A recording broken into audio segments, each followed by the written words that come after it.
pagi hari, alam sekitar anugerah ilahi. Pupuk diri, bumi berseri, menjadi amalan anak pribumi. Assalamualaikum warahmatullahi wabarakatuh dan salam sejahtera. Yang berhormat Tuan Pengerusi Majlis, yang dihormati para guru dan pentas bersekolah, serta rakan-rakan yang saya kasihi sekalian. Pada hari berbahagia ini, izinkan saya menyampaikan pidato bertajuk Kelestarian Alam Sekitar, Tanggungjawab Bersama. Hadirin sekalian, kita semua sedia maklum bahawa alam sekitar adalah anugerah Tuhan yang tidak ternilai harganya. Hutan yang menghijau, sungai yang mengalir tenang, udara yang segar, semuanya memainkan peranan penting dalam hidup manusia. Namun, malangnya, alangan kita waris ini semakin hari semakin terancam kita makan dan sikap sambil lewa manusia. Lihatlah sekeliling, pencemaran sungai yang semakin parah, pembalakan haram yang berleluasa, penggunaan plastik sekali guna yang berlebihan, juga pembuangan sampah sesuka hati. Akibatnya, berlakulah bencana alam seperti banjir kilat, tanah runtuh, dan jerambu yang kian meruncing. Semua ini bukanlah perkara luar biasa, tetapi sudah menjadi kebiasaan yang menakutkan. Persoalannya sekarang, apa yang boleh kita lakukan? Jawapannya mudah. Mulakan dengan diri sendiri.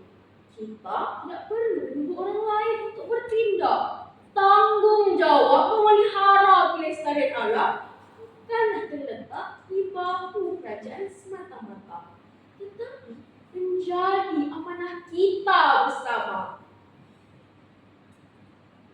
Sebagai contoh, kita boleh mengamalkan 3R.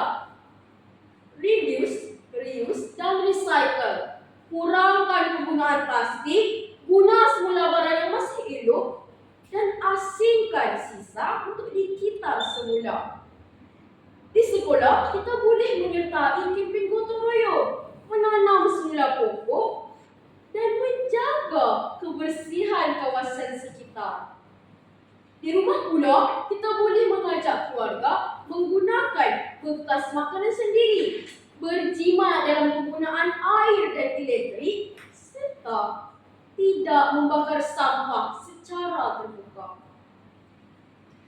Hadirin yang saya hormati, selain memulakan dengan diri sendiri, dalam pada itu, pendidikan alam sekitar juga perlu diperkukuh dalam sistem pembelajaran supaya generasi muda dapat memahami kepentingan menjaga alam sejak dari bangku sekolah. Kesedaran adalah asas perubahan. Rakan-rakan yang saya kasihi sekalian, kita tidak diwariskan bumi ini daripada nenek moyang kita, tetapi kita meminjamnya daripada anak cucu kita.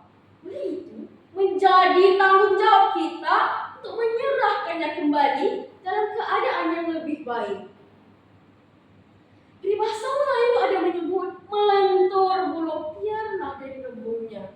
Marilah kita tanamkan nilai cintakan alam sejak usia muda.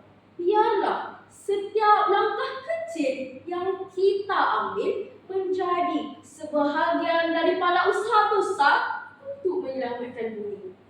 Oleh itu, marilah kita bersama-sama berganding bahu melangkah maju dan mengambil tindakan nyata untuk melindungi alam sekitar kita.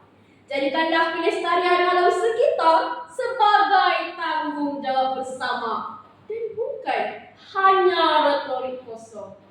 Itu sahaja daripada saya. Sekian wabillahi taufiq wal hidayah. Assalamualaikum warahmatullahi wabarakatuh dan terima kasih.